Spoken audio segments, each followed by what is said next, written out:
qu'on puisse directement appeler, je dis, prévenir les autorités. Donc, je pense que c'est dans leur cœur. De toute façon, ils n'ont jamais, c'est pas la situation même qui le demande. Depuis leur perte du pouvoir, ils n'ont jamais arrêté de vouloir déstabiliser le régime. Voilà, parce que c'est dans leur ADN. Vous remarquerez que depuis que Laurent Gbagbo est arrivé dans la politique ivoirienne, il n'y a eu que des violences. Depuis 92, c'est le père de la violence. Et ça continue. Ça sève de la violence que lui-même et tous ses affidés ont nourri leur politique. Voilà. Donc, il faut vraiment être fou pour croire que Laurent Gbagbo et ses proches vont baisser les bras de sitôt.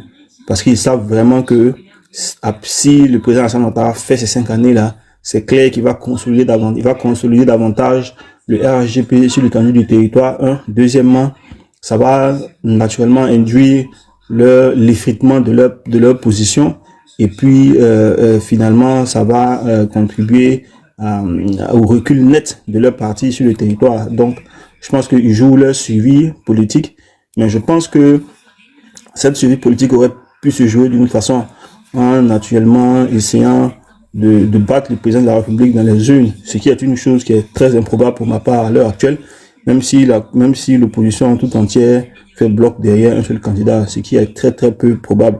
Déjà, quand on regarde les statistiques et quand on regarde comment il y a une nette progression du RHGP sur l'étendue du territoire, c'est quelque chose qui pour ma part ne peut pas arriver.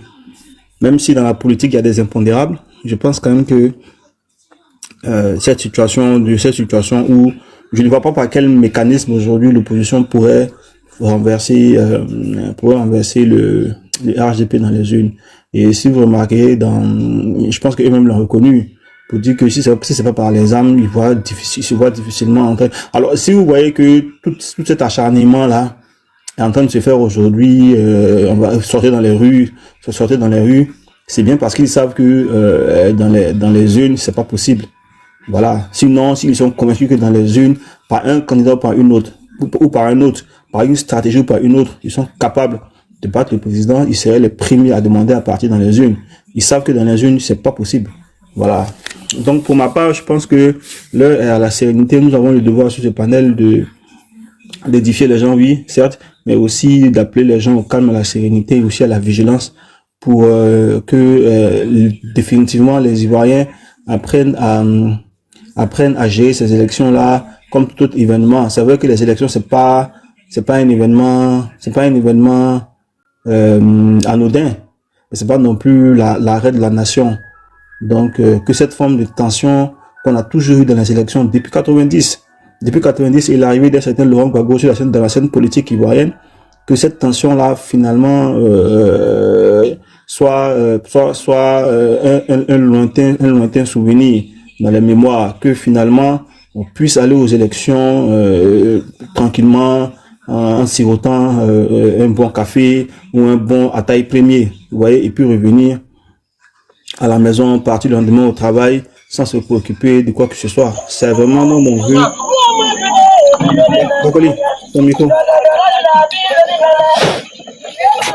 Fakoli, ton micro, voilà. Moi, c'est vraiment mon vœu pour la Côte d'Ivoire d'aujourd'hui, que définitivement le sens républicain habite chacun des leaders politiques et que notre intelligence, notre militantisme ne prenne pas le pas sur notre intelligence. Parce que dès lors que le militantisme prend le pas sur l'intelligence, tout est apprécié à l'aune de notre militantisme, ce qui est vraiment dommage. Voilà, et c'est ça aujourd'hui le problème, si vous voyez chez nos frères de Gore, pour eux, et tout ce qui sort de la bouche de Laurent Gbagbo, c'est la vérité. Laurent Gbagbo prend nos 2 milliards de nos francs, il donne à quelqu'un, il trouve que c'est tout à fait normal parce qu'il voulait acheter la paix. C'est-à-dire que Laurent Gbagbo, c'est-à-dire que moi je dis, être Gore, franchement, c'est à la limite, je sais pas. Franchement, moi depuis hier, je réfléchis de plus en plus à cette position. Ahmed, il faut bien allumer, on t'entend. Aujourd'hui, là, tu n'es pas trop inspiré. Oui, ouais, hein? Non, tu sais, en fait, tu sais, les gars, là, ils ont la, comment je dis ça? ils ont cette capacité à te découvrir. Moi, je savais pas que je pourrais être aussi, on va dire, virulent dans mes propos, hein. C'est les gars qui m'ont appris ça, tu vois. C'est les gars qui m'ont appris ça. Mais ce que j'essaie de dire, c'est que moi, depuis hier ou avant-hier, je réfléchis, puis je me demande comment on fait pour être gore. J'arrive pas à comprendre. J'arrive vraiment pas à comprendre. C'est-à-dire, quand on passe au peigne fin le pédigré de Laurent Gbagbo, et qu'on regarde comment on fait pour l'aduler. Comment on fait pour aduler quelqu'un qui n'a aucune forme de valeur, que ce soit dans sa vie personnelle, qui ne m'intéresse du reste pas du tout, et même dans son parcours politique. Je n'arrive pas à comprendre comment est-ce qu'on peut adouber un tel personnage. Qu'est-ce qu'on regarde chez lui et puis on va apprécier pour dire voici un fait d'âme qu'il a fait. Voici un de ses faits d'âme et puis on aime. Alors il y a un qui a tenté de me faire croire un jour que c'est Laurent Gbagbo qui est le père de la décentralisation. Donc quand je l'ai corrigé, il est parti, il est revenu. Il a dit non, qui s'est trompé, c'est pas Laurent Gbagbo. J'ai dit mais voilà. Pour moi, j'arrive pas à comprendre. S'il y a quelqu'un qui sait. Parce que moi, je pense que c'est un phénomène qui doit être étudié peut-être dans nos universités. Donc, j'ai vraiment envie de savoir s'il y a des sociologues ici, ou bien s'il y a ils peuvent aller faire une étude sur ça pour comprendre comment on fait pour devenir gore. Parce que j'arrive pas à comprendre quel modèle ce monsieur il donne. Quand on traite sa femme et compagnon de lutte pendant 40 ans comme ça, quand on la traite comme ça au lieu du monde entier, c'est-à-dire que quand sa famille politique, on la brise, on la divise comme ça, et que ce sont des jeunes qui n'ont pas encore fini de téter le sein de leur mère, qui se comportent comme ça, et qui sont avec toi, autour de toi, et tu laisses tomber tous tes compagnons de lutte. Comment on arrive à faire de la politique comme ça? Comment est-ce qu'il y a pas de limite dans la politique? Entre vie privée et vie personnelle, il n'y a pas de limite. C'est-à-dire, j'arrive pas à comprendre comment on fait pour ne pas... Oui, je dis, Laurent Gbagbo, il n'est en rien un homme d'État. Il n'est en rien un homme d'État. Et franchement, son passage à la tête de notre pays a été le remboursement d'un karma, du karma que par rapport à ce que nous avons dit à Laurent Gbagbo. Et nous étions tous de la partie. Quand on m'avait dit, vous faites voleur, on nous a trompé et Dieu nous a fait payer ça en nous montrant ce que ce monsieur-là est en réalité. Il nous a arraché 10 ans de notre vie inutilement et ce n'est que des regrets. Il n'a rien apporté dans ce pays. Il n'a rien apporté à la jeunesse. Rien de concret. Que des difficultés. Un trou noir sans fin et heureusement que le Dieu Tout-Puissant nous a amené le président Alassane Ouattara qui avait nous fait sortir de cet enfer parce que c'était compliqué. Un pays qui n'était pas géré. Un pays qui n'était pas géré, où des officiers du rang pouvaient se permettre de manquer de respect à des officiers généraux, aller les tabasser, où un professeur d'université pouvait se permettre d'aller en hélico à l'université, où des secrétaires étaient parachutés, DG de filière café cacao. C'était un bordel sans fin et désolé, tous ceux qui aiment le bordel, ce sont des gens qui aiment jouer. Donc, ils ont joué dans le bordel avec l'argent du pays. Ils ont fait ce qu'ils voulaient avec l'argent du pays. Le pays était sale, le pays était crasseux, scabreux. Il y avait rien dans le pays. On avait honte d'être ivoirien. Moi, j'avais honte d'être ivoirien. Honnêtement, j'avais honte d'être ivoirien. Aujourd'hui, le pays retrouve son éclat. Le pays, tous les indicateurs sont verts. Tous les indicateurs sont ouverts. Le président Alassane Ouattara leur a appris comment on gère un pays, comment on gère un État. Ça veut dire quoi être un président? Ça veut dire quoi gérer un État? Ça veut dire quoi être un homme d'État? Le président Alassane Ouattara leur a montré ça. Pour vous dire que vous n'êtes pas de politicien, vous n'êtes même pas à la limite, vous n'avez pas le niveau même d'être un chef de quartier, à plus forte raison être un chef d'État. Quand on se prend une soufflante, comme comme ça a été fait par un de Villepin, et puis on vient gueuler après pour dire que je suis le chantre du panafricanisme, c'est vraiment, il n'y a rien de plus honteux. Moi, si le jour où mon président se fait prendre une soufflante comme ça, une gueulante comme ça, par un ministre des Affaires étrangères d'un pays européen, ce même jour-là, je quitte derrière lui. Ce même jour-là, moi, je quitte derrière lui. Mais je vais dire que après toute cette vidéo, après tout ça là, on est quand même capable de dire que c'est le panafricain. C'est de la folie. Être gore, c'est de la folie. Je dis que moi, je dis c'est de la folie. C'est vraiment rien d'autre que de la folie. Parce qu'on ne peut pas voir toutes ces évidences-là. Ou bien, ils sais pas moi, ils filment la même chose, eux tous, ils boivent la même chose, eux tous, je ne sais pas. Mais pour moi, on ne peut pas avoir toutes ces évidences-là. Et puis, être en train de suivre ce monsieur, c'est quelqu'un qui devrait rester dans sa maison, faire sa retraite, et puis bon, garder de son bon Djali quelque part là-bas, et puis on passe à autre chose. On passe à autre chose. Qu'est-ce que ce monsieur nous a apporté? Lui, il a gagné contre Alassane Ouattara et contre le président Fabre en 90, on lui a volé sa victoire. En 92, il brûlait les bus du pays. En 2000, pareil, avec Guy Robert. En 95, ils disent Alassane ne va pas aux élections, lui ne va pas aux élections. Quand il arrive au pouvoir en 2000, subitement, il se rappelle qu'Alassane Ouattara est burkinabé. Et que tant que lui, le président de la République, Alassane Ouattara ne sera jamais candidat dans ce pays.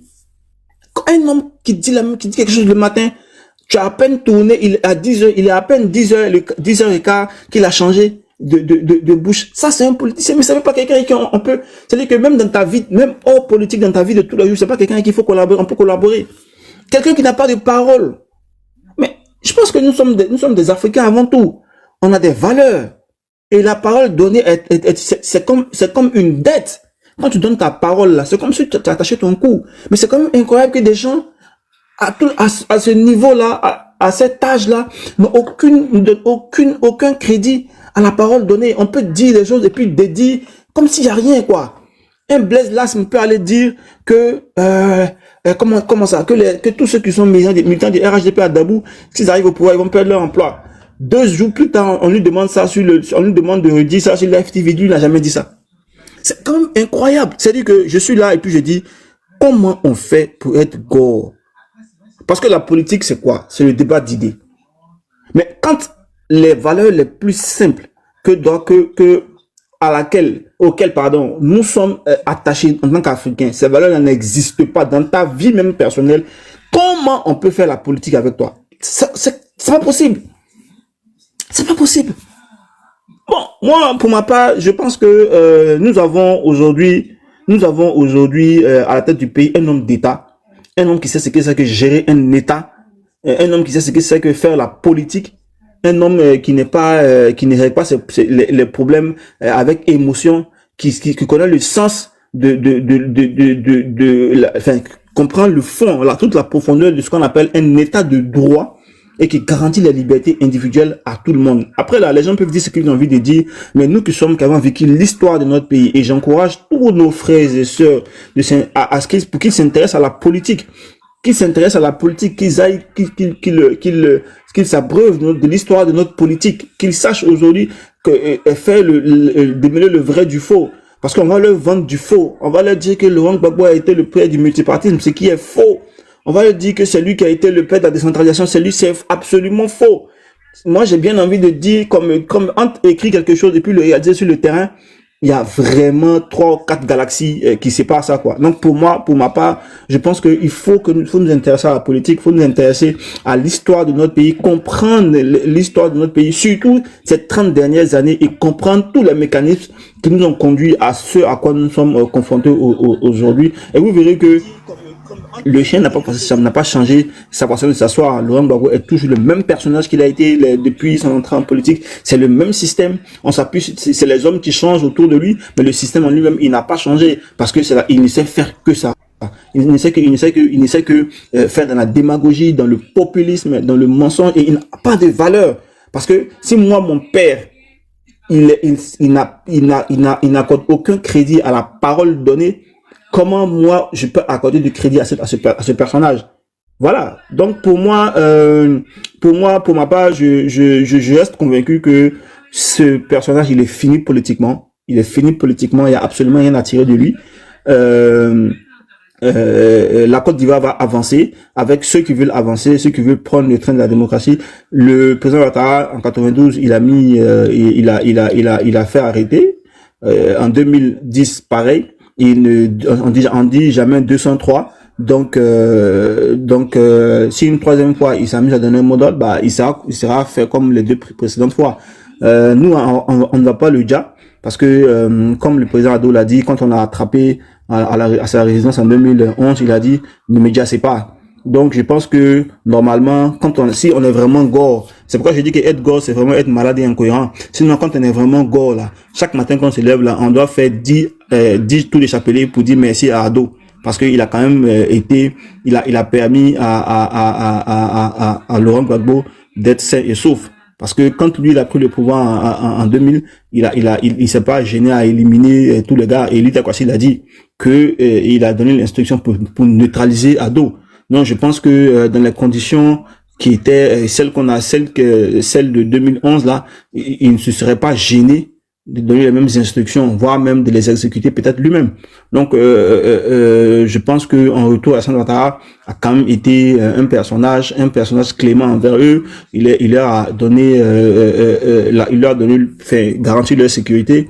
Il a permis qu'ils aient un procès équitable, loin de la justice ivoirienne. Loin de la justice ivoirienne, il est parti, il a été acquitté, il a fait revenir au pays, il lui a accordé tous les droits, tous ses droits en tant qu'ancien président de la République. Donc pour moi, je pense que quand on est gore là, normalement, et puis je pense aussi que c'est leur méchanceté et leur manque de reconnaissance qui font que ils pourront jamais renverser ce monsieur. Parce que quelqu'un qui a été ton bienfaiteur, tu peux pas le renverser. Moi, je regarde la politique ivoirienne, j'ai fait l'analyse et je me pose la question de savoir quel politicien a été autant brimé que le président Alassane Ouattara. Lequel? Il était opposant, vous l'avez pas lâché. Le PDC, il l'a pas lâché. Ils sont allés faire des papiers burkinabé pour lui. Vous êtes arrivé, le FPI est arrivé. Ils n'ont pas lâché le monsieur. Vous êtes allé exhumer le corps de sa mère, le traîner 600 mètres. Il a pris le pouvoir. Il a gagné en 2010. Vous dites il n'a pas gagné. Vous avez annulé ses voix. Vous lui avez fait une guerre. Il est arrivé au pouvoir. Vous n'avez pas lâché. Vous avez continué à tenter de déstabiliser son pouvoir. N'eût été sa carrure d'homme d'État et sa vigilance, peut-être que ce pouvoir-là n'existerait plus. Si c'était un jouisseur compulsif, un passionné des jouissances paresseuses comme les gens du PPACI, je ne pense pas que à l'heure où nous sommes là, c'était encore lui qui était au pouvoir. C'est parce que c'est un homme qui connaît le sens du travail, le sens de la responsabilité que nous sommes là où nous sommes aujourd'hui. Et vous ne le lâchez pas, vous ne le lâchez pas. Et en retour, qu'est-ce qu'il fait? En retour, il vous garantit vos droits, il vous permet de rentrer au pays, de dire ce que vous voulez, de ne pas être gêné. Et vous ne faites que le diffamer, vous ne faites que lui coller des mensonges, vous dites qu'il n'est pas ivoirien. Quand ça vous arrange, il est ivoirien. Quand ça vous arrange pas, il n'est pas ivoirien. Quand ça vous arrange, c'est pas lui qui a fait, c'est lui qui a fait la rébellion. Quand on vous dit apporter les preuves, vous n'apportez pas les preuves. Vous le brimez. Dans le pays, on a l'impression que c'est vous qui êtes les présidents. Quand le monsieur, il ne parle pas. Le monsieur ne parle pas. Il ne dit pas mot. Vous l'entendez que 2 ou 3 fois dans l'année. Le monsieur, il ne parle pas. Mais vous ne faites que piailler sur les réseaux sociaux, l'attaquer, il ne répond pas. En retour, il vous garantit la sécurité, la liberté, vos droits, machin. Nous-mêmes, souvent, au RHDP, on a l'impression que d'être des noms de la farce. Parce qu'on a l'impression qu'il fait la part belle à l'opposition. On se demande comment il accepte certaines choses. Et vous, en retour, qu'est-ce que vous faites? Vous retenez contre lui. Comment vous pensez que vous pouvez gagner? Dieu n'est pas Gaou. C'est pas possible. Vous pouvez pas gagner. Dieu n'est pas Gaou. C'est impossible que vous puissiez gagner une quelconque confrontation comme ce gars-là. C'est pas possible. C'est vraiment, mais alors vraiment pas possible parce que Dieu n'est pas Gaou. Dieu ne peut pas permettre que tu renverses ton bienfaiteur. C'est pas possible. Parce que l'histoire a toujours été racontée par les vainqueurs. Si, en tant que vainqueur, il avait profité pour nettoyer, pour faire un nettoyage, et je pense qu'on se comprend, aujourd'hui, là, on ne serait pas en train de faire la fête de la Renaissance tous les 11 avril tous les 11 avril. Donc, je pense que il faut savoir raison garder pour les gens du PPACI. Il faut entrer dans la République. Il faut prendre le train de la République, de la démocratie, de la légalité. Et puis, il faut aller vous battre. 5 ans, ça passe. Ça passe très vite. 5 ans, ça passe très vite. Il faut aller vous battre. Il faut vous restructurer. Parce que moi, j'ai vraiment un problème avec cette opposition qui n'a jamais rien fait. Laurent Gbagbo, il n'a jamais rien fait. C'est tout lui là, c'est à lui qu'on fait toujours. Mais il faut à un moment donné qu'il soit capable, l'opposition, et c'est valable pour le PPACI, c'est valable pour le PDCI, pour toutes les partis politiques, mais de faire leur introspection. Qu'est-ce qui n'a pas marché? Depuis 2010 qu'aujourd'hui là, comment est-ce qu'on a géré notre système, notre organisation? Comment est-ce qu'on l'a organisé? Comment on l'a piloté? Est-ce qu'on a fait ce qu'il fallait à un moment donné? Voilà. Mais à aucun moment, ils se remettent en cause la faute des autres. Et ça, c'est pour cacher leur tard et leur insuffisance vis-à-vis des militants. Laurent Gbagbo n'a jamais été, le FPI n'a jamais été un parti majoritaire. Ici, n'était été l'intermède Guy Robert, il ne serait jamais arrivé au pouvoir. Par les urnes, il ne pourrait jamais arriver au pouvoir. Laurent Gbagbo n'a jamais gagné une élection en Côte d'Ivoire.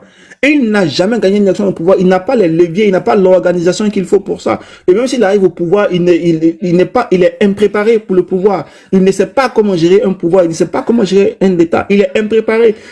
Parce qu'il n'a jamais rien géré. Il n'a jamais rien géré. Comment voulez-vous que quelqu'un qui n'a aucune notion de la gestion peut arriver à gérer un État comme la Côte d'Ivoire? C'est quand même quelque chose de sérieux.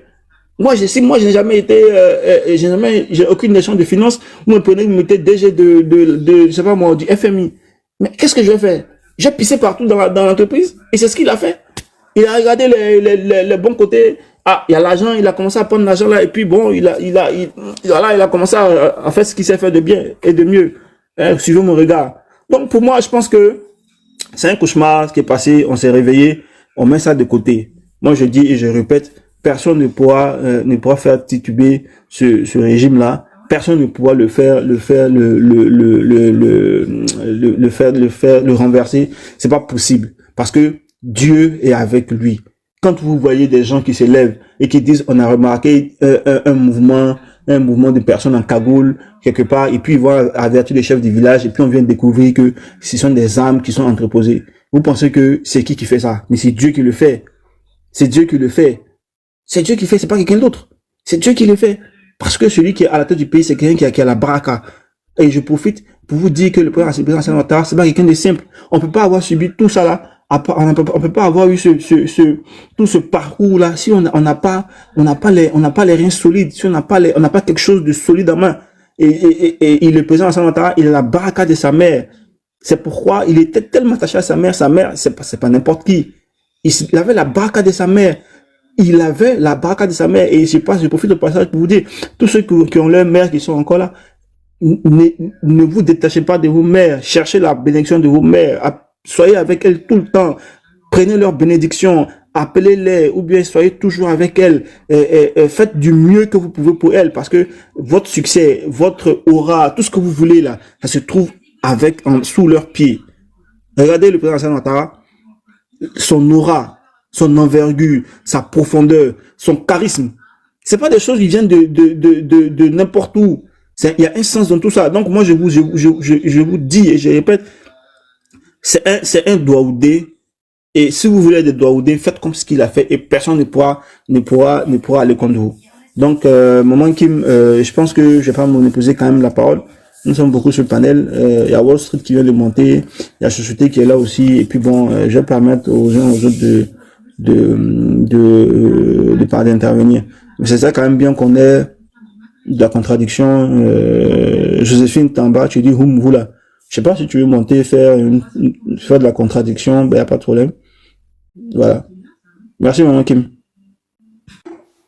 Ok, merci beaucoup Ahmed. Vraiment merci de venir à la riposte. Sinon je ne savais pas moi seul là, il allait dire quoi ici. Je shootais un monteur, lui aussi m'aider un peu. Mais attends, il faut mettre une vidéo là devant du... D'accord, ça marche, je fais mon micro. Bonsoir. Bonsoir grand maître, comment tu vas grand frère? J'espère bien. Les gars, continuez de tapoter. Hein. Ali Sob, merci beaucoup de partager. Certains individus. Les gars, tapotez, partagez. Et qui veulent nous empêcher d'aller à la paix. J'ai demandé aux forces armées, au FDS, de mater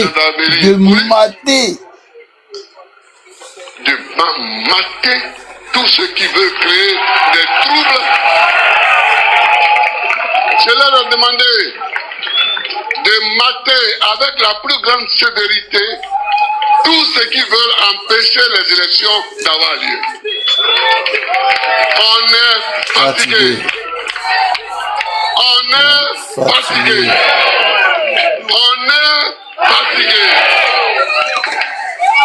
Parce que ces individus ont un calcul simple. Si nous allons aux élections, on ne va pas gagner.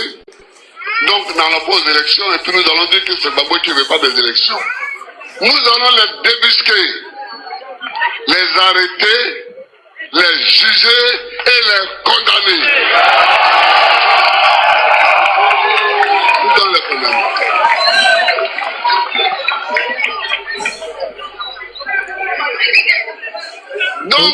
Ok. Vous n'avez pas J'ai une autre vidéo aussi vite fait du commandant ABI qui fait un témoignage sur les gens du PPAC. Donc, ce poulet dit, quand vous envoyez, il faut savoir s'envoyer. Donc, donnez-moi 2 secondes, je vais la chercher. Et puis, ABI va parler. ABI va parler. Les gars, tapotez, hein, tapotez. Le débat, il va être intéressant tout à l'heure. Tapotez, partagez. Aya Konongolo. Ok, ABI parle. Les faits sont têtus, hein. C'est ce qui s'est passé, effectivement. ABI parle. Le chef de l'exécutif de Côte d'Ivoire, votre modeste serviteur, colonel ABI Jean-Noël. Dès cet instant, je dissous la constitution de Côte d'Ivoire et toutes les institutions républicaines. Les organisations syndicales et politiques sont, à l'heure actuelle, dissoutes. Je tiens à rappeler que les frontières maritimes, aériennes, à partir de cet instant, sont fermées. Dans quelques jours, pratiquement 6 jours, nous vous donnerons la composition du gouvernement du Front National pour la libération de la terre des Gurnis. L'heure du jeu est passée. L'heure des récriminations est terminée. Ivoirien, il faut que tu sois responsable à l'instant. Lève-toi si tu as un caillou. Lève-toi si tu as une machette. Lève-toi si tu as un bâton et défends la souveraineté de ton pays. C'est un problème ivoiro-ivoirien. L'heure est venue pour que tu te lèves. Dieu te donnera les moyens. Lava.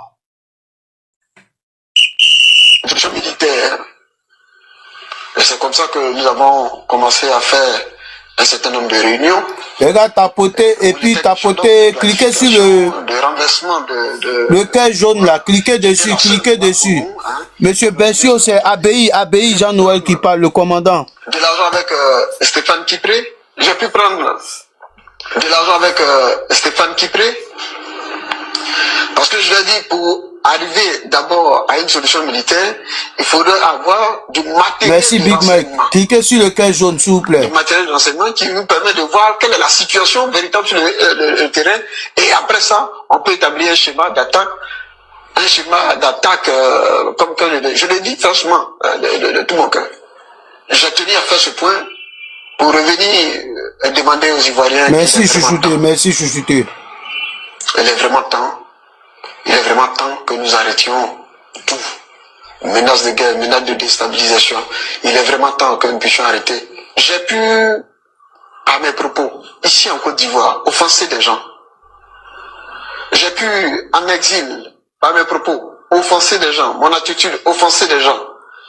Dans les décisions que j'ai voulu prendre, qui pour moi étaient des décisions justes, je voudrais, en toute sincérité, demander pardon.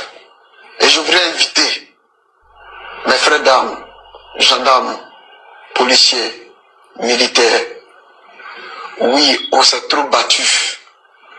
Il est temps que nous puissions nous mettre ensemble pour que la Côte d'Ivoire évolue. Là-bas.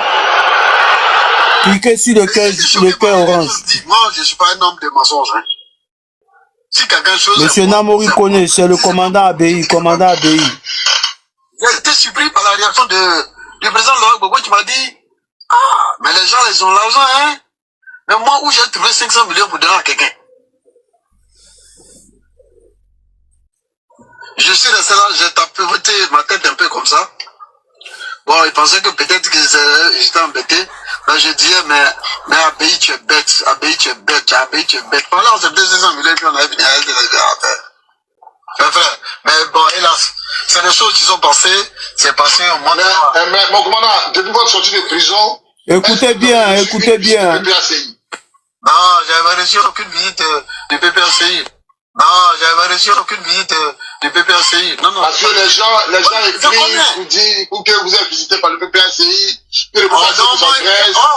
je dis, je n'en veux pas à quelqu'un. Je n'en veux pas à quelqu'un, mais qu'on ne m'emmène pas. Qu'on ne m'emmène pas. Oui, mon frère, est-ce que vous avez... J'arrive. J'ai pas reçu de visite de PPACI. La seule personne qui, en cette année, qu'on appelle là, cette année 2025 là, hein, en fin d'année, a vu une de mes filles spirituelles pour me dire que, il souhaiterait passer me visiter.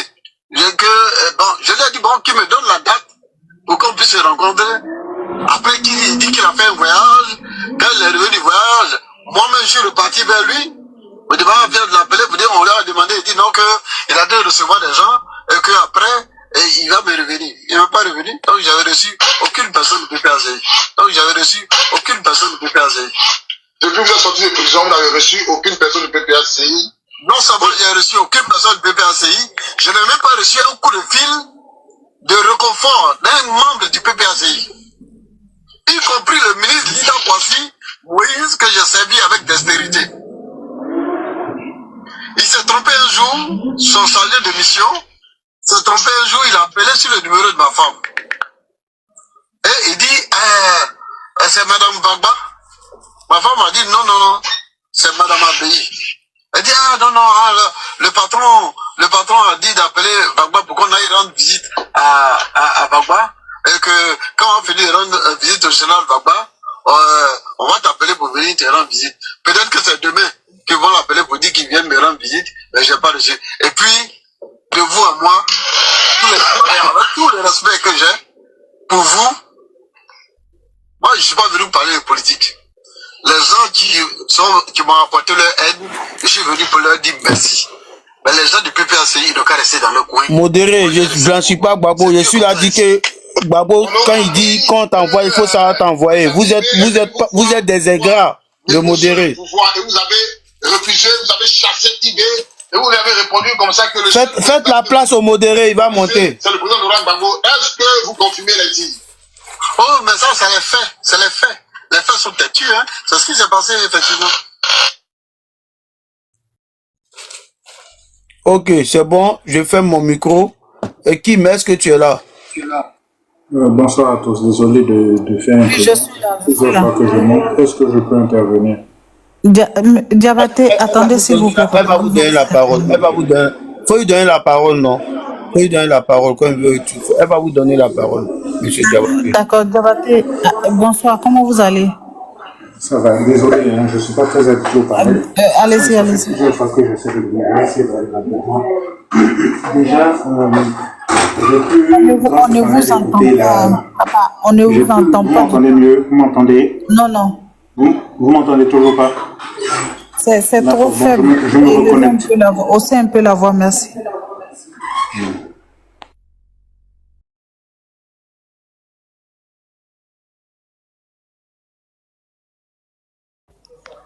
Ah, il est descendu? Ah ouais. Papa Chouchouté, tu es en pause, hein? Faut revenir sur le panel, papa, sinon ça va faire chuter le panel. Alors, Walt, vous êtes là? Ouais, toujours. Bonsoir, papa, comment vous allez? Ouais, je vais très bien. Et toi? Soma, je te salue, mon frère. Bon, anyway, comme on le dit, hein, y a rien à dire. C'est Gbagbo contre Laurent, ou bien c'est Laurent contre Gbagbo. Vous voyez, c'est-à-dire quand Laurent parle, Gbagbo répond, il n'y a plus rien à dire. Hein. Moi, je trouve que c'est quand même, ça fait pitié de voir que la Côte d'Ivoire finit dans la main d'un monsieur comme ça. C'est regrettable que Gbagbo a pu être président en Côte d'Ivoire un jour. Quand tu écoutes où le monsieur dit, matez-les. C'est-à-dire, il donne l'autorisation, le feu vert à l'armée de faire ce qu'elle peut faire. Peu importe le dégât, ça après on va faire le décompte. Vous voyez que c'est triste. Moi, souvent, je sais pas pourquoi. C'est-à-dire, dans ma jeunesse, j'ai une fois peut-être cru en ce monsieur. Franchement, c'est regrettable. C'est regrettable un président peut pas s'exprimer ainsi et qui dit que non, il est panafricain ou bien qui se dit que non, c'est lui qui a envoyé ce qu'on appelle démocratie en Côte d'Ivoire. Parce qu'il fait tout sauf la démocratie. Hein. Liberté de parole n'était pas au quotidien. Au fait, il a oppressé les gens. En écoutant ce qu'il dit, et il répète plusieurs fois. Et il y a des personnes qui étaient arrêtées devant lui, qui applaudissaient ses dires. Mais vous qui applaudissez ce jour-là, mais vous pouvez être victime aussi un autre jour. Puisque c'est pas écrit sur le front de quelqu'un pour dire que voilà le supporter de monsieur Laurent. Donc si tu applaudis à Laurent et que Babou va te punir, mais faut pas te plaindre. Moi, je trouve que vraiment c'est triste et c'est regrettable aujourd'hui que ce même monsieur revienne pour dire que non, on a qu'à lui donner encore 5 ans, ou soit, je vois encore des jeunes qui vont se mettre dans la merde à cause de ce monsieur. Franchement, c'est triste. Et à la fin, ça fait honte. Et quand tu vois aujourd'hui ces gars sur la toile en train de crier, au fait, moi, à leur place, en écoutant ces gens d'audio, mais je parlerai moins. Je serai moins agressif. Parce que personne ne pourra montrer un seul audio où le président Ouattara s'exprime de la sorte. Même ses ministres, tu n'en verras pas. Même nous-mêmes, ses sympathisants, si tu vois qu'on parle comme ça, qu'on est en train de répondre à ces gens-là. Mais ils n'ont pas volé, ils n'ont pas volé, ils n'ont pas copié. C'est-à-dire, ils ont tellement bien copié M. Laurent Gbagbo. Parce que quand tu vois des gens qui se reconnaissent en lui, ils disent que non, comment il faut fabriquer cocktail molotov, il faut aller déposer sur nos corps habillés. Mais avec ce qu'il vient de dire, là, où est la différence? Ou bien voir des gens qui vont s'arrêter avec des Congolais qui disent que non, ils vont brûler la Côte d'Ivoire. Mais s'ils sont allés à ces chances-là. Mais au fait, moi, je trouve que c'est quand même triste.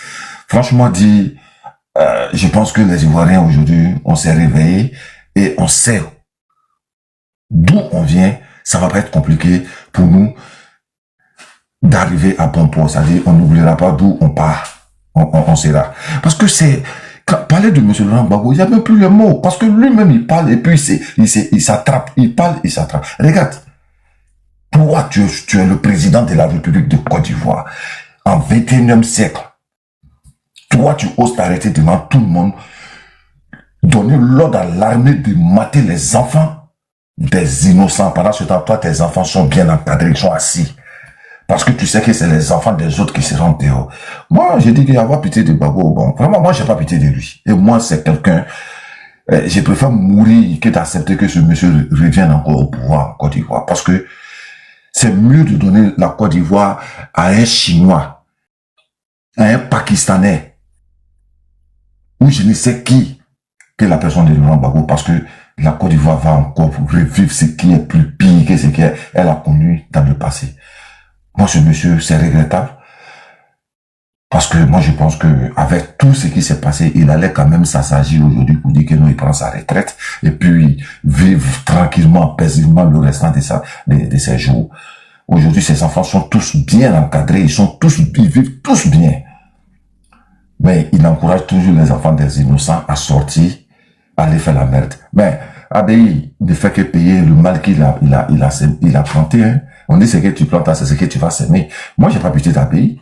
Même si je le vois sur la route en train il est tombé là-bas où quelque chose arrive, même si je suis véhiculé, je ne le toucherai pas, je vais le laisser là et puis je vais continuer. Parce que c'est pas des personnes qu'il faut aider. Quand tu lèves ta main droite pour dire je n'ai pas besoin de quelqu'un là, il faut au même moment se lever la main gauche pour dire que personne n'a besoin de toi. Aujourd'hui, la honte est sur qui? C'est sur eux. Mais c'est encore ces mêmes personnes-là qui sont là aujourd'hui en train de dire attendez le mot d'ordre. Ben, écoutez, la Côte d'Ivoire aujourd'hui, il y a un président, il y a un chef d'État, il y a un monsieur qu'on appelle le président Ouattara qui est béni, qui est né dans l'eau de bénédiction, qui est né le jour de la bénédiction, qui est né et Dieu a dit, tu as mon doigt. Il est au pouvoir avec son gouvernement qui ne donne pas pour pouvoir donner ce qu'on appelle sécurité et paix aux Ivoiriens. Et ces brebis galeuses qui sont là. Et il y a beaucoup de gens qui vont changer sur la toile. Hein. Beaucoup. Beaucoup. Tous ceux qui appellent à la haine, à la destruction de cette Côte d'Ivoire, Je pense qu'ils ont vu qu'il y a il y a ce qu'on appelle des accords qui ont été signés de Budapest ou Budapest là. Et je pense que beaucoup ont compris. Et ça va servir de leçon. Ceux qui pensent que être en Europe ou bien être à l'Occident veut dire que tout est permis. Et je pense que beaucoup vont s'en rendre compte pour dire que non, c'est pas tout et n'importe quoi on dit. Donc, pour ne pas monopoliser la parole, Soma, j'ai dit que... Gucci, pour tout, il y a la vidéo. Attends, je vais mettre les gens. Peut-être il y a des gens n'ont pas... Tout le monde n'a pas... Budapest, là? Ouais, Okay, Budapest, là. Je vais mettre ça, le procureur qui parle. J'espère que tu vas bien, grand frère. Ça fait 2 jours. Hein. Le premier élément que je vous donne, c'est que la Côte d'Ivoire a adhéré à la Convention de Budapest. Cette convention ouvre la voie à une coopération judiciaire forte avec près de 77 pays. Donc ceux qui vont à l'extérieur de la Côte d'Ivoire, qui ne font que faire des diffusions de fausses informations pour inciter à l'insurrection et autres, il y a toute une procédure qui est engagée, mais je ne vais pas la dévoiler ici. Voilà, nous sommes en train de travailler là-dessus. Sous peu, vous verrez les résultats. Il y a un qui est en train de s'agir déjà. Voilà. On parle de Genou Pacheco. On est en train de travailler. Sachez que la coopération internationale, ce n'est pas une affaire aussi simple parce que ça doit passer par les ministères des Affaires étrangères pour arriver ainsi de suite, ainsi de suite. Mais les résultats vont se faire sentir tout le temps. Voilà. Nous ne sommes pas restés lettres mortes. Non, ce n'est pas possible. Nous sommes en train de travailler là-dessus, mais je ne peux pas en dire plus. Mais vous verrez les résultats. Je vous rassure. Mais nous sommes déterminés à faire en sorte que ces personnes puissent comparaître devant les juridictions ivoiriennes. C'est compris ou pas? Je répète encore ou c'est bon? Non, c'est compris, c'est compris. Ok, je fais mon micro. Merci. Merci beaucoup. Ben, vous savez, c'est pourquoi on dit trop pressé arrive trop tard. En Joula, on dit bourrer ni bourrachien tes bains. Ça dit courir et gratter les fesses. Ces 2 trucs-là, ça va pas ensemble. Moi, je le dis, cette patience-là, je prie Dieu. Même quand tu n'aimes pas peut-être Gucci, tu n'aimes pas Soma, mais il faut aimer ton pays. Il faut dire des choses propres, il faut dire des choses positives. Il faut pas jeter ton pays à la verdure populaire. Parce que il y a un monsieur, un Touaoudin qui est au pouvoir qu'on appelle le président Ouattara parce que tu ne l'aimes pas. Pourquoi? Mais quelqu'un qui n'aime pas son pays ne peut jamais s'aimer lui-même. Et je le dis, aujourd'hui, ceux qui suivent M. Laurent Gbagbo, je me pose la question, est-ce qu'ils ont une fois aimé Gbagbo Laurent? Parce que si tu as aimé Gbagbo Laurent plus que ton pays là, mais c'est que c'est Gbagbo qui a gagné, parce que les enfants de Gbagbo là, il y a un dedans là, il est député. Qu'est-ce que toi, ta famille, du plus petit jusqu'à, je sais pas combien de générations, vous avez bénéficié quoi? C'est que nous on bénéficie là, c'est de rouler nos voitures sur de bonnes voies, c'est d'aller dans les hôpitaux nous traiter bien. C'est pour que nos enfants partent dans les meilleures universités, les meilleures écoles. On mange bien, on marie nos femmes. Tranquillement, nos enfants sont en paix. C'est ce qu'on ne peut que demander. Mais vous, qui voulez voir ce pays à terre, mais c'est vous qui vivez dedans là-bas. Parce que tous ceux qui sont en dehors là, qui sont les gros bras des réseaux sociaux là, les perroquets là, les pingouins de Gbagbo Laurent là, mais ils sont à l'Occident. Eux, ils sont là avec les enfants sécurisés. Mais eux crient à ce que vous faites mal et comment on appelle ça? Vous détestez là-bas. Les enfants ne payent pas le prix. Pour ne pas trop monopoliser mon frère. Voilà le petit, on dit Ziggy ou bien je ne sais quoi là, qui se disait qu'il était trop arrivé parce qu'il avait la femme de l'ancien chef d'État, peut-être qui était à ses côtés. Bon, aujourd'hui là, il est au froid. Moi, je ne dirais pas au chaud. Il est au froid. Qu'est-ce qui peut être fait? La loi, c'est la loi. Et ce jeune homme a été blagué par des personnalités dans ce même groupe. Ceux qui sont allés couper les câbles là, des caméras. Ces gens-là sont venus faire des témoignages. Mais à la fin, M. Laurent Gbagbo peut sortir et puis essayer de dire à la jeunesse, arrêtez ça. La Côte d'Ivoire ne mérite plus ça. Je suis âgé, je suis vieux aujourd'hui. Mes enfants, leur avenir est préparé. Cherchez à préparer vos avenirs pour que demain, là, vos enfants puissent profiter. Mais il ne le dit pas. Mais il ne fait que continuer à sacrifier les enfants des innocents. Donc, pour moi, ça fait honte aujourd'hui même que ce monsieur, même en écoutant sa voix, il y a quelque chose de diabolique dedans. Il y a quelque chose de dangereux dedans. Sa voix est tellement, je ne sais pas, même voir un lion, ça fait moins peur que la voix de ce monsieur. Tu sens que c'est danger même qui est dedans. C'est un sans pitié même qui parle. Mais ces enfants sont protégés. Ils vivent tous en paix. À 3 mois ou 6 mois de présidence, il a payé déjà à Philadelphie, si je me rappelle bien, maison pour ses filles.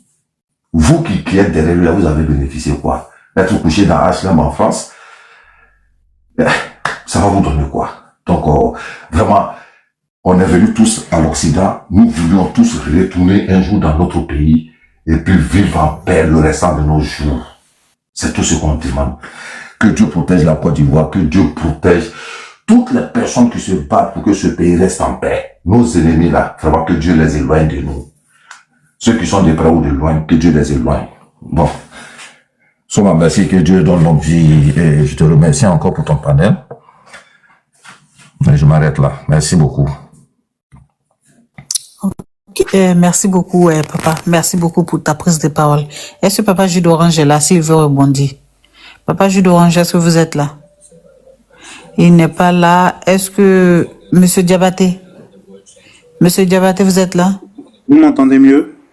Oui, je vous entends. Impeccable. Ok. Allez-y pour votre D'accord, prise de merci. parole. Donc, je disais que, je vais peut-être vous ramener un peu en arrière, mais je disais que à l'écoute de la déclaration du président Gbagbo, c'est clair que je vais dire, le mot d'ordre je dirais que le mot d'ordre est donné. Il n'a juste pas dit sortez tel jour, sortez à telle date. Mais pour nous qui avons une petite teinture juridique, quand on écoute tous les éléments qui ont été annoncés, je pense que tout le contexte est planté.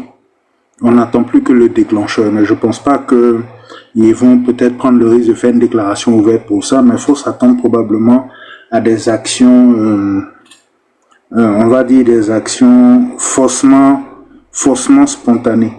Mais j'ai été quand même un peu surpris, un peu déçu du fait qu'il n'ait pas opté pour la solution la plus facile, qui aurait été celle de s'aligner derrière un candidat et puis d'essayer de faire bloc. Donc cette approche-là m'a un peu surpris. Je m'attendais à un peu plus de, on va dire, d'engagement en faveur de la politique de sa part. Mais je suppose que, comme on dit entre nous, hein, quand quelqu'un fait ça, je suppose que leur pied est sur caillou. Donc, on va attendre de voir ce qui va se passer. Merci beaucoup. Je coupe mon micro et je redescends. Ok, merci beaucoup, Monsieur Diabaté. Merci beaucoup. Est-ce que lui de Dieu est là? Herman, tu es de retour? Herman, est-ce que Herman est là? Herman n'est pas là. Monsieur Yeo, est-ce que Monsieur Yeo est là?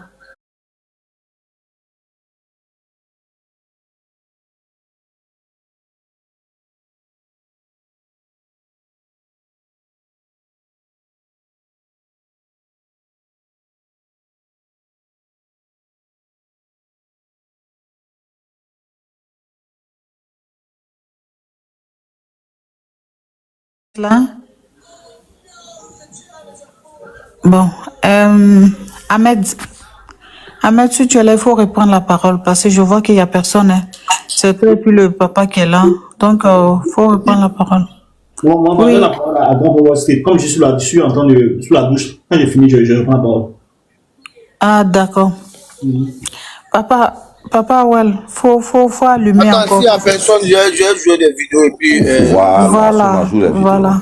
Ahmed Wesley, il faut faire ta demande, tu as monté. Tu as venu allumer un peu. Bon. Merci. Excusez-moi,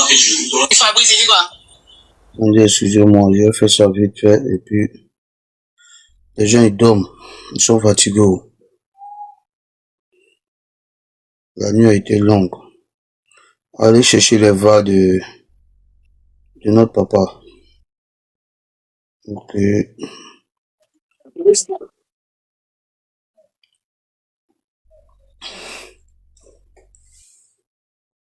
On va faire parrainage. Bon, on va pas aller dans le parrainage, sinon ça va mener le débat. Les gars, tapotez, hein, tapotez. Donnez-nous la force. Donnez-nous la force.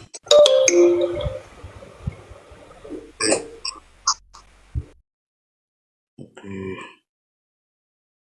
Et vous-même. Bon, ça c'est passé. On va parler de... Ok. Bon. Voilà. Vous êtes informé de sa mission. On dit souvent qu'en Côte d'Ivoire et ailleurs en Afrique, tout on t'envoie, il faut savoir t'envoyer. Tout on t'envoie, il faut savoir t'envoyer. Et souvent, c'est dans la manière de t'envoyer toi-même que tu peux rencontrer des problèmes. C'est dans la manière de t'envoyer toi-même que tu peux rencontrer des problèmes. On dit souvent. Ok, ça c'est passé. On va aller sur une autre vidéo. Les gars, si vous voulez prendre la, s'il y a quelqu'un pour prendre la parole, il dit, hein, et puis je vais donner la parole. Jouer la nouvelle vidéo de Habiba là, comme ça, ceux qui viennent d'arriver là. Voilà. Voilà, faut essayer de jouer ça. La vidéo d'aujourd'hui, s'il vous plaît, est-ce que vous pouvez jouer ça parce qu'on n'a pas Ok, je écouté. vais faire jouer ça, je vais faire jouer. Et ce Koulibaly, ton micro. S'il te plaît. Tu peux fermer ton micro. S'il te plaît, on va te donner la parole, tu t'inquiètes. C'est où là même? C'est ici PPACI, il est là, non? PPACI TV, attends.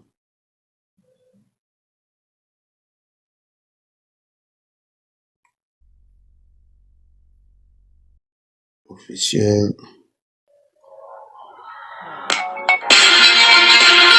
Ok, c'est parti. Le président Laurent Gbagbo tient tout d'abord à vous remercier d'avoir répondu à cette invitation, preuve de l'importance que vous accordez à la vie démocratique de notre pays et à la nécessaire information de nos concitoyens. Il tient à préciser que cette rencontre est la première, mais ne sera pas la dernière. Il tient à ce qu'un point détaillé vous soit fait régulièrement quant à l'évolution de la situation politique du pays. Par cette déclaration, son Excellence le président Laurent Gbagbo, ancien président de la République de Côte d'Ivoire, président du PPACI, souhaite faire le point des activités menées ces derniers jours, notamment les consultations qu'il a engagées avec de nombreux acteurs politiques à la suite de la décision du Conseil constitutionnel rendue le 8 septembre dernier. En sa qualité d'ancien chef d'État et de candidat déclaré à l'élection présidentielle, il a tenu à échanger avec plusieurs des personnalités dont les dossiers ont été déclarés irrecevables, afin de recueillir leurs analyses, leurs préoccupations et leurs propositions face à cette décision très lourde de conséquences. De ces discussions, deux principales options ont été évoquées. D'une part, l'idée de prendre le régime RHDP à son propre piège, en soutenant collectivement l'un des candidats retenus. À cet égard, le président Laurent Gbagbo tient à rappeler qu'il n'avait jamais soutenu, ni de près, ni de loin, un prétendu plan de précaution.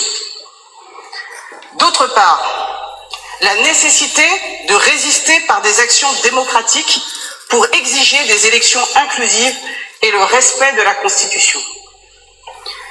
Le président Laurent Gbagbo a entendu chacune de ces propositions. La première, bien que pertinente en théorie, n'a pas prospéré. Elle ne faisait pas l'unanimité ni parmi les candidats exclus, ni parmi nos concitoyens. De plus, il faut le dire clairement, les candidats retenus par le Conseil constitutionnel ne sont pas ceux investis par les grands partis politiques du pays. Dès lors, il n'y avait ni consensus, ni légitimité suffisante pour bâtir une telle stratégie.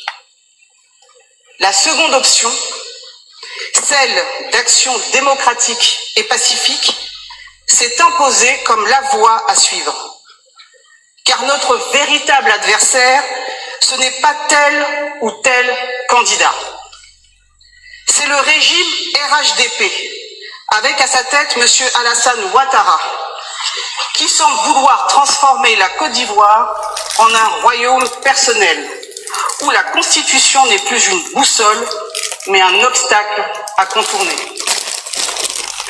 Le président Laurent Gbagbo affirme que la véritable responsabilité des démocrates n'est pas de chercher une échappatoire, mais de tenir debout face à l'épreuve. Ce n'est pas une question de posture, mais l'essence même du combat. Garantir une alternance démocratique, préserver les libertés publiques et assurer la dignité du peuple ivoirien. Aujourd'hui, ce qui est en jeu dépasse la seule élection présidentielle. Ce qui est en jeu, c'est la survie de notre démocratie. C'est le respect de nos libertés publiques. C'est l'avenir même de notre nation. En validant un 4e mandat anticonstitutionnel et en écartant 55 candidats, dont ceux des principaux partis d'opposition, c'est le principe d'égalité devant la loi qui a été foulé aux pieds. Et ainsi, on a privé le peuple de son droit souverain de choisir librement son dirigeant. Ce vers quoi on avance aujourd'hui ressemble à tout sauf à une élection inclusive et transparente. La liste électorale est contestable. La commission électorale indépendante est décriée. Le processus électoral actuel n'offre aucune garantie de transparence ni de crédibilité. Le président Laurent Gbagbo demeure convaincu qu'il est encore temps de privilégier la paix et d'ouvrir la voie à un dialogue sincère. Mais il reste tout aussi ferme. Il ne peut et ne doit pas y avoir de 4e mandat. Le président Laurent Gbagbo souhaite rappeler au président Alassane Ouattara que leur dernière confrontation électorale a été douloureuse pour la Côte d'Ivoire, précisément parce que la Constitution n'avait pas été respectée. Les cicatrices de cette période ne se sont pas encore refermées et nous savons tous quel prix le pays a payé à ce manquement au droit. Aujourd'hui encore, il est de leur responsabilité historique de transmettre à ce pays une Côte d'Ivoire en paix, réconciliée et respectueuse de ses propres règles. Le président Henri Konan Bédié n'est plus. Parmi ceux qui ont eu la charge suprême de conduire la nation, il ne reste désormais que 2 hommes, Laurent Gbagbo et Alassane Ouattara. Cette réalité crée un devoir supplémentaire, car l'histoire retiendra non seulement ce que chacun a fait quand il était au pouvoir, mais aussi ce qu'ils auront légué au moment de le quitter. Il ne faut pas croire que l'on est fort parce que l'on tient momentanément les institutions et les armes. On n'est jamais fort tout le temps. Et surtout, on n'est jamais plus fort que le peuple. Les régimes qui l'ont oublié partout dans le monde ont fini par s'effondrer. Le peuple, lui, demeure toujours. C'est pourquoi le président Laurent Gbagbo en appelle à la responsabilité. Gouverner, ce n'est pas s'éterniser au pouvoir au risque de briser la nation. Gouverner, c'est préparer la paix et la réconciliation pour l'avenir. Gouverner, c'est respecter la Constitution, respecter le peuple et accepter que le pouvoir ne soit pas une propriété personnelle, mais une charge temporaire confiée par la souveraineté populaire. Le président Laurent Gbagbo tient à préciser que sa volonté n'est pas de contester nos institutions, bien au contraire. Il s'agit de leur rappeler que leur force et leur légitimité ne viennent pas d'elles-mêmes, mais du peuple, et du peuple seul. Elles agissent en son nom, et c'est du peuple qu'elles tirent leur autorité. Oublier cela, c'est trahir l'esprit même de la République. Le président Laurent Gbagbo insiste avec force. Il n'est pas trop tard. Il est encore temps de rompre avec cette logique de confiscation. Il est encore temps de revenir aux fondamentaux de la démocratie. La souveraineté du peuple, l'égalité de tous devant la loi et la vérité des urnes. Le peuple ivoirien doit être celui qui décide. Lui seul détient le droit de dire qui doit le gouverner. Ce droit ne peut pas être confisqué, encore moins marchandé. Le lui retirer, c'est condamner notre pays à l'instabilité. Le lui restituer, c'est ouvrir la voie à la paix, à la réconciliation et à la dignité nationale. Son Excellence, le président Laurent Gbagbo, tient à rappeler que c'est unis que nous serons plus forts que la peur. Déterminés, nous serons plus forts que la répression. Mobilisés, nous serons plus forts que toutes les manœuvres.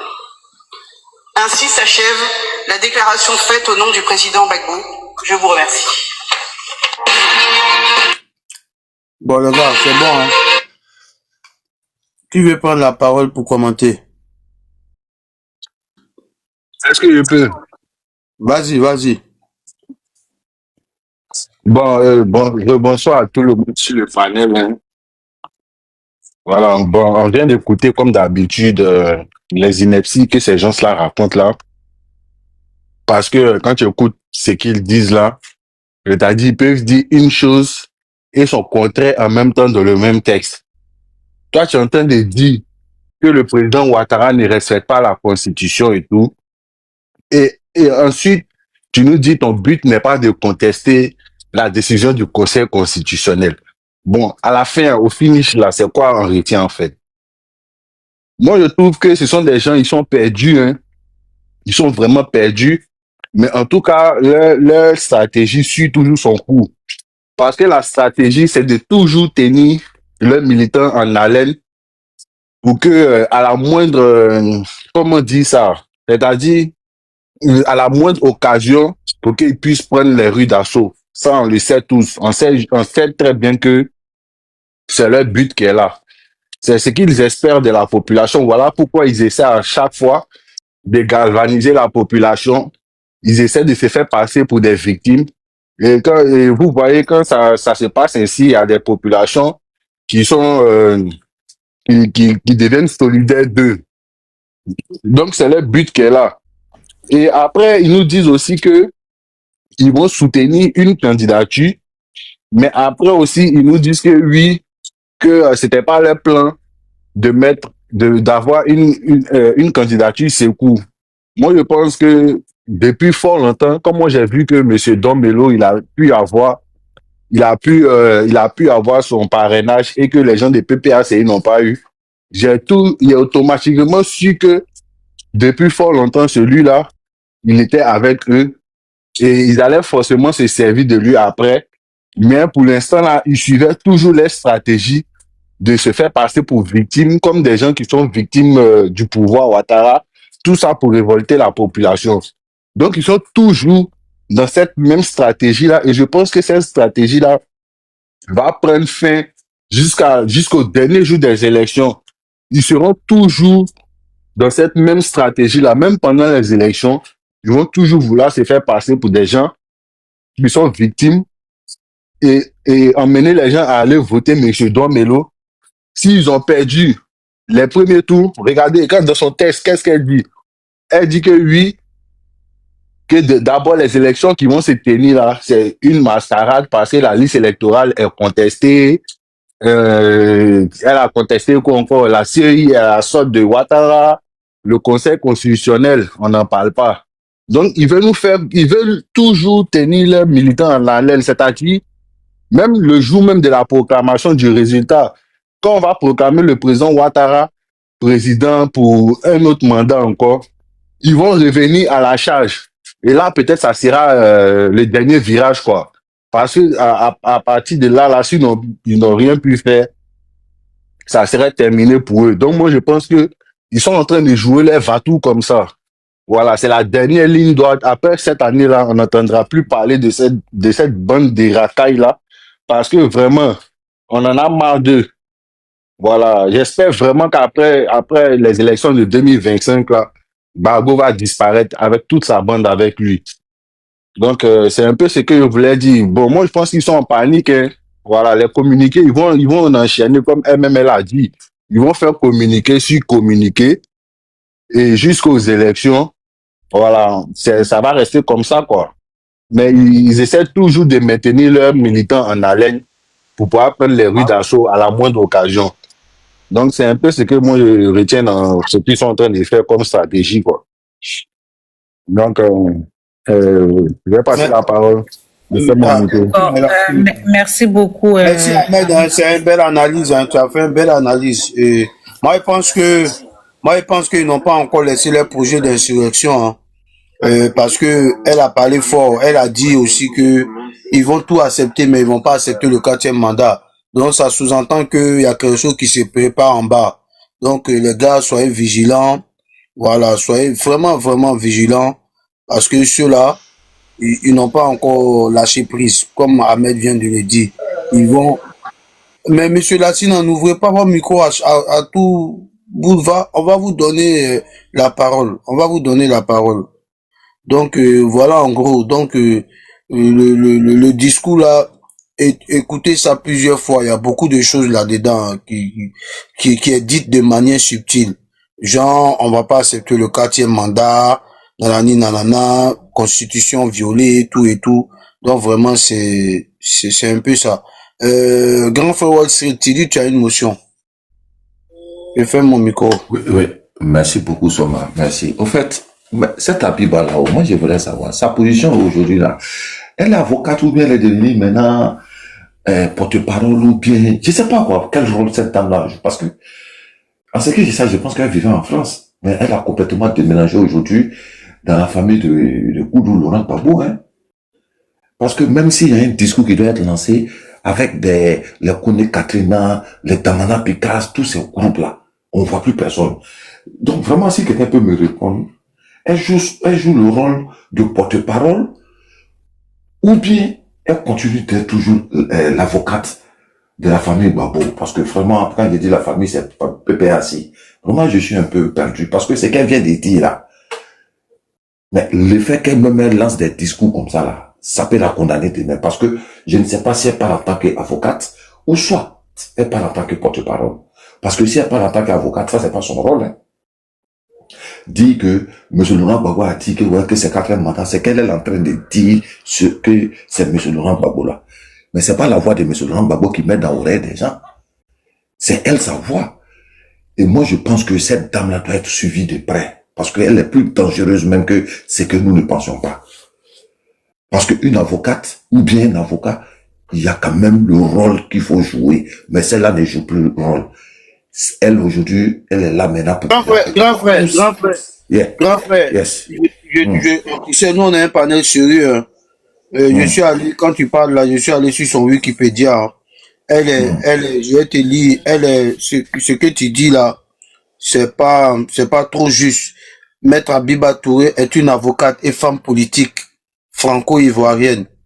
Elle est l'avocate, puis la chef de cabinet et porte-parole de Laurent Gbagbo. Elle est son porte-parole aussi, donc... c'est que je me suis pas trompé, parce que voilà. Je voulais savoir si elle est porte-parole ou bien elle joue que elle est en même temps avocate, et chef de cabinet, et puis plus porte-parole. C'est-à-dire, elle a trois postes. Voilà, et elle est membre des partis des peuples africains. Voilà, en fait. Voilà. Donc, merci beaucoup, mon frère. Ce qui veut dire que si elle commet une erreur, elle peut être arrêtée en tant que porte-parole ou bien un truc. Donc, c'est bien. Moi, c'est la partie là seulement qui m'intéressait. Mais selon son discours, si les gens sortent et qu'il y a un désordre, mais elle va répondre à la loi. Et je pense qu'être avocate, tu dois être quelqu'un qui est exemplaire. Mais le côté avocate, aujourd'hui, elle ne joue pas, mais elle est devenue plus même propriétaire du PPAC que peut-être que Madame Nadi Bamba ou même Monsieur Laurent Gbagbo ou bien Kone Katrina, etc. Ouais, ben nous, on en tient compte, hein, parce que son discours, et je le dis, hein, le mot d'ordre est déjà lancé. Parce que quand on dit, nous ne voulons pas le 4e mandat, c'est déjà le mot d'ordre. Pour dire coupe là, n'acceptez pas. C'est très simple. Je m'arrête là, sur ma comme j'ai dit là, c'est lancé de manière subtile, non? Voilà, c'est ça. Et qui prend, si tu es là, vas-y. Hein. Tu es là. Est-ce que Kim est là? Ok, je suis là, non, mais d'un peu de temps, il y a gain de temps. Tu connais, Soukoula. Donc, la famille. Voilà, je suis là. Famille, on continue de tapoter un peu, même si c'est fait tard, on tapote un peu. Je vais passer la parole à Papa Vaslados. Vaslados, vous êtes là, papa? Papa? Bien sûr, Kim. Bonsoir, papa, comment vous allez? Tranquille et vous-même. Bonjour à tous les panels, Souma, et à tous ceux qui sont présents.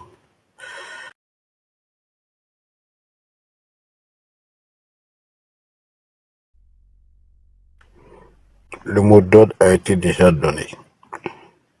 Je répète, le mot d'ordre a été déjà donné. C'est que celui qu'on attend pour donner le mot d'ordre n'a plus la capacité, comme en 2010, d'avoir une armée. Il n'a plus la capacité ou alors d'avoir une milice armée. Et il n'a pas les moyens d'État d'avoir cette milice armée-là. Donc, elle s'associe à qui? À l'AES. Eh bien, moi, ça me pose problème quand je vois, après l'acceptation de la candidature d'un Awa Donmelo, exclu par ce parti-là, il se trouve déjà en Russie. Pourquoi faire? Nous sommes en danger. Les pays de l'extérieur ne peuvent pas s'immiscer dans nos rapports internes tant qu'il n'y a pas tant que l'ennemi n'est pas à l'intérieur. Alors que la Côte d'Ivoire se trouve avec des ennemis d'État à l'intérieur, fils de Côte d'Ivoire, et des ennemis d'État à l'extérieur, fils de Côte d'Ivoire et consorts.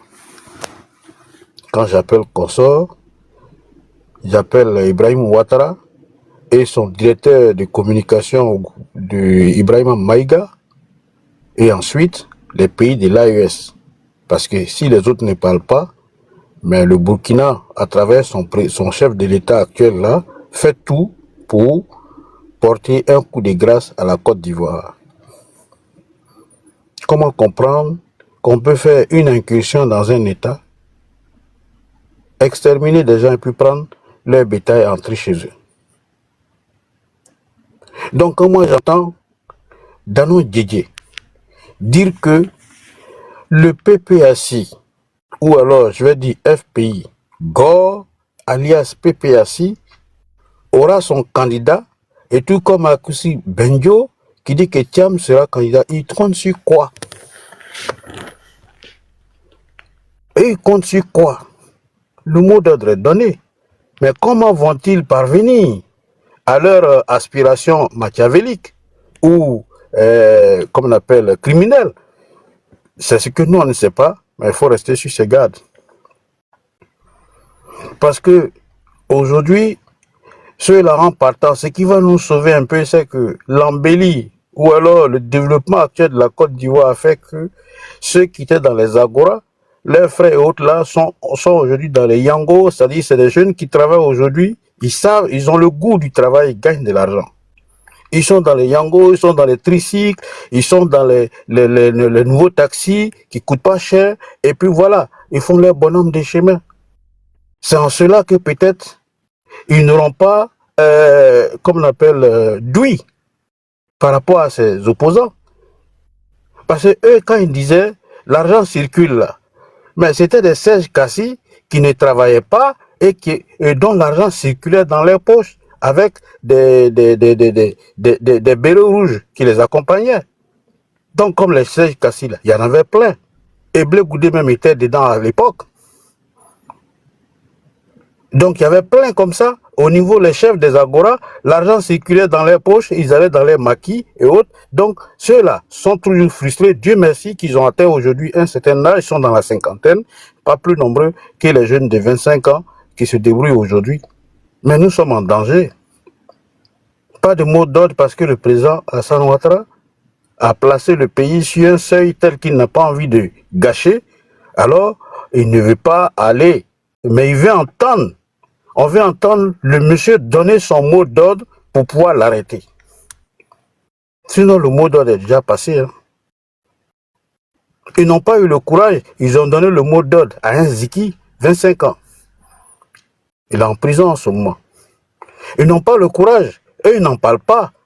Mais ils font... Voilà pourquoi le conseil de Sidiki Diabaté, c'est-à-dire quelqu'un qui vient de l'AES, moi, les espions, là, c'est des gens qu'on connaît souvent. Hein. Mais je ne dis pas que c'est un espion, mais peut-être qu'il doit être de bonne foi. Mais on ne peut pas profiter d'une telle situation pour un conseil tel que c'est, pour permettre à l'adversaire ou alors à l'ennemi en interne pour te donner un coup de grâce. Voilà pourquoi ce genre de manifestation, il faut l'éviter en ce moment.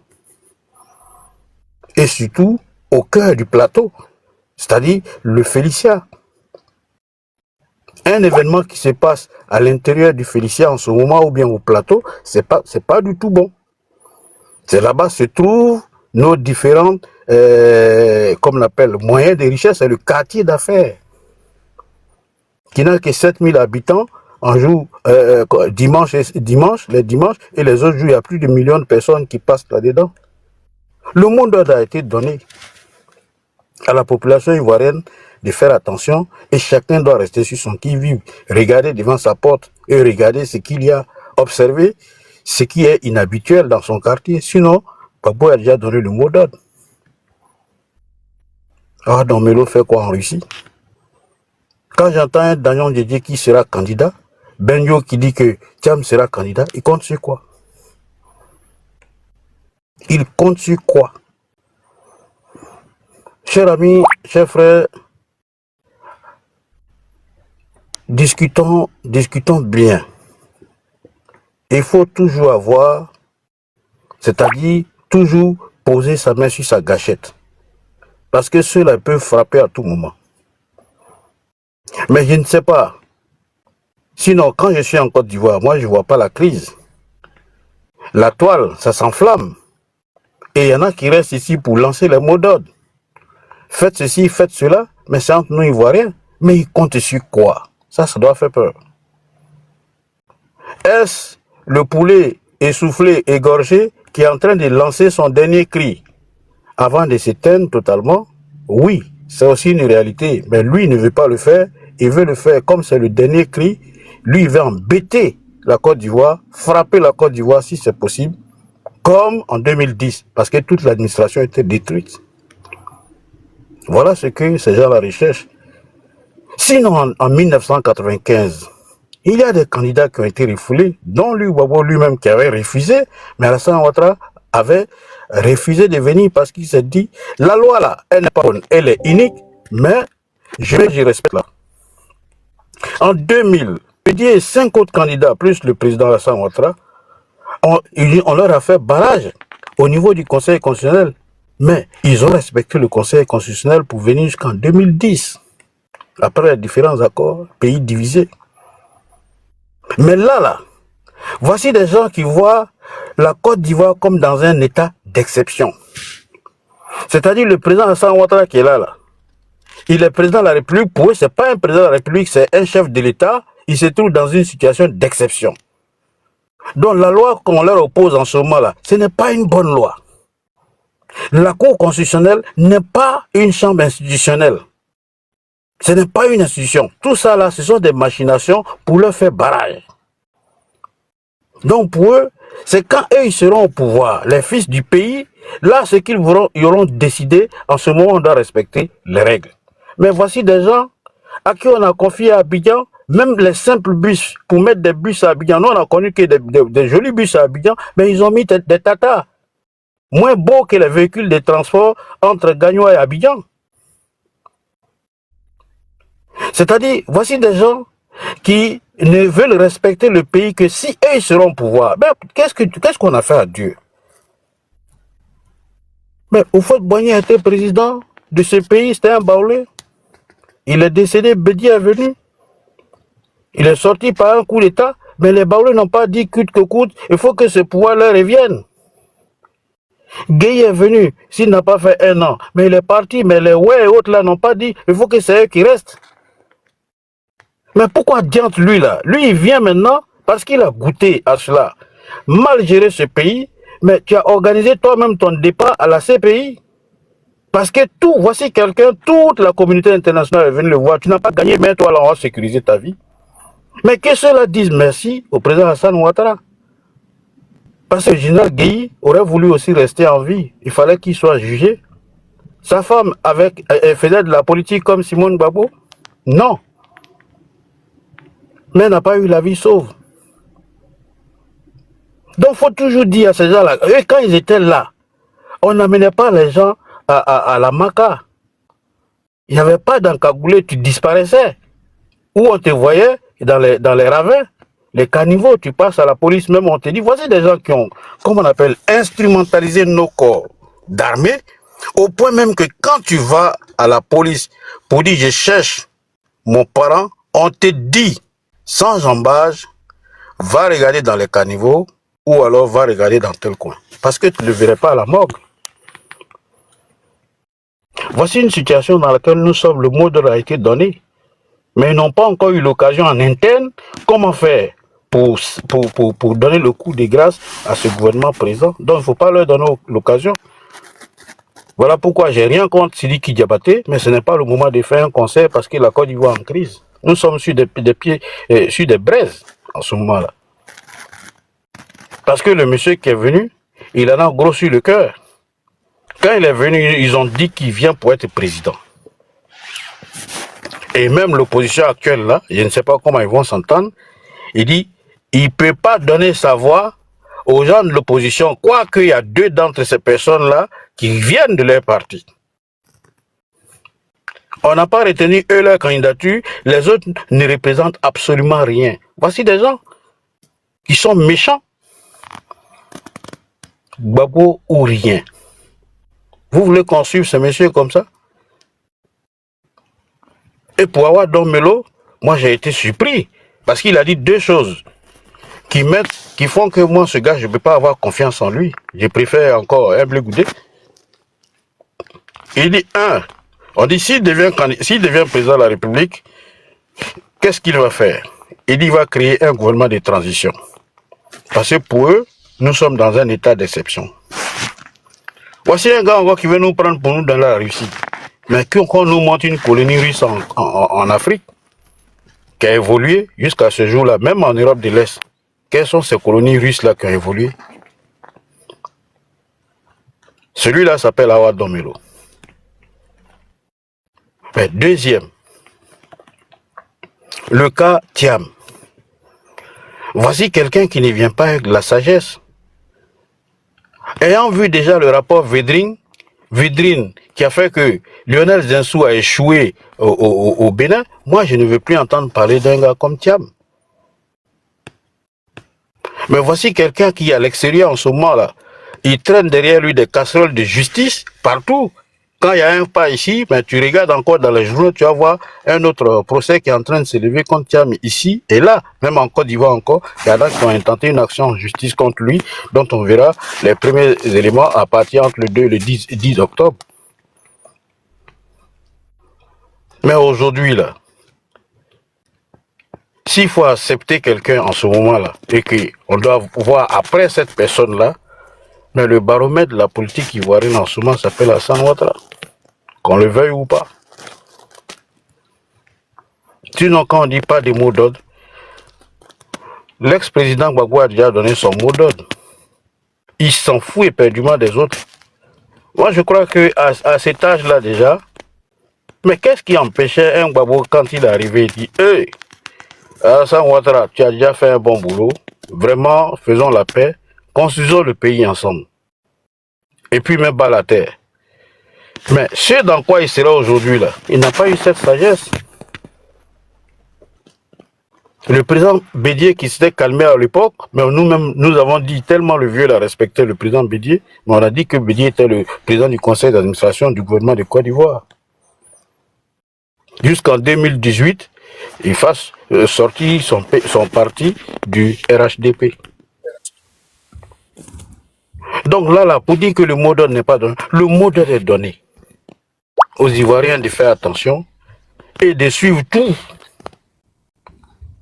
Mais là, le président Gbagbo, incapable de donner son truc, fait parler Abiba Touré à sa place. Avocate, parce qu'elle parle, quand elle parle, elle parle en tant que porte-parole. Donc, ce qu'il dit en ce moment-là ne l'engage pas. Il est très malin, c'est un félin, ce vieux.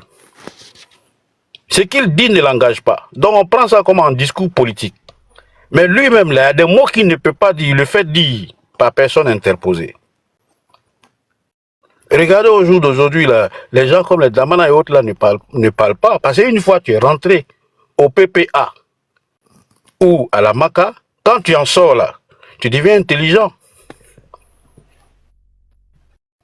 Lida Kwasi est rentré, il est devenu intelligent depuis l'intérieur là-bas jusqu'à ce qu'il demande pardon. Et il cherche des gens pour jouer leur jeu, Machiavélique à leur place. Mais cet enfant-là, qu'on appelle Ziggy, il a le même âge que Ismaël Gbagbo. Et on ne les voit pas. Hein. Maintenant, là, moi, je parle vis-à-vis des jeunes Ivoiriens, que ça, là, ne vous mettez pas à dos le gourou de la République. Ne vous mettez pas à dos la République, l'État. C'est très, très dur. Quand on vous met à dos l'État, ceux qui vous envoient là, ils ne pourront jamais vous sauver. On se souvient de 2010, les gens qui sont allés sous pied sous terre, là, leurs parents ont eu quoi en échange? Les larmes et des douleurs, jusqu'à ce jour. Nous tous, nous avons pleuré. Des parents, neveux, frères, oncles. Il y en a même qui ont leur grand-père, père, mère. Donc, en ce moment, voici le narratif qu'on doit avoir vis-à-vis de ces gens. Parce qu'aujourd'hui, ce n'est plus 2010. Effectivement que les réseaux sociaux nous ont permis de démocratiser la parole. Ceux-là, ils ne voient pas la Côte d'Ivoire comme un État normal. Alors que nous sommes dans la normalité. Parce que eux, à leur temps, il n'y avait pas de normal. Mais, nous, en étant dans la normalité, ils appellent ça État d'exception. Ce qui fait mal, c'est que Don Melo lui-même prend la Côte d'Ivoire comme un État d'exception aussi. Parce qu'on dit, il dit, j'ai fait un gouvernement de transition.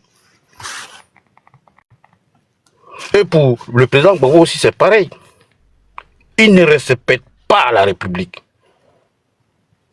Sinon, on a quel intérêt à dénoncer? Tu peux ne pas accepter la décision d'un tribunal. Mais n'empêche, un homme qui va en prison parce qu'il a été décidé ainsi par le tribunal d'aller en prison, mais il fait ses peines. Mais personne n'aime aller de l'autre côté. Mais voici quelqu'un qui dit qu'il veut être président de la Côte d'Ivoire, mais lui, il ne veut pas respecter les institutions de la République. Parce que pour lui, ce n'est pas un gouvernement normal qui est là. Tout ce qui est là, c'est du charabia. Et lui, quand il doit devenir président, nous, on doit respecter ces textes-là. Sincèrement, souvent, voici mon coup de gueule. Et en même temps, de dire de faire attention au narratif de ces gens-là. Si c'est le mot d'ordre, ils ont déjà donné. Ils ont besoin de la Russie. Donc, Melo est déjà là-bas, alors qu'il est candidat. Mais ils sont contre ces gens-là. Ce qui nous arrange un peu dans cette situation, c'est que, comme ce n'est pas Gbagbo, comme ce n'est pas Thiam, alors, il y a une sorte Non, d'autosatisfaction. grand frère, Moi, je vais chuter là. en 3 minutes, en 2 minutes, 3 minutes, s'il te Non, plaît. j'ai fini même avant. Comme ce n'est pas ceux-là, que ce n'est pas eux, donc ceux-là ne sont pas légitimes à les représenter, c'est eux qui doivent forcément, c'est eux ou rien. Donc voici les gens qu'on a aujourd'hui en face de nous pour dire qu'eux ils sont ivoiriens plus que tout le monde. Et l'ivoirité là, ça commence par eux, ça doit rester eux, et nous on doit les suivre comme ça. Donc, pour ceux qui suivent ce panel-là, voici les leaders politiques que nous avons aujourd'hui en face de nous, surtout de l'opposition. Merci. Le truc. Suite à l'écoute des échanges, partage ton opinion dans les commentaires.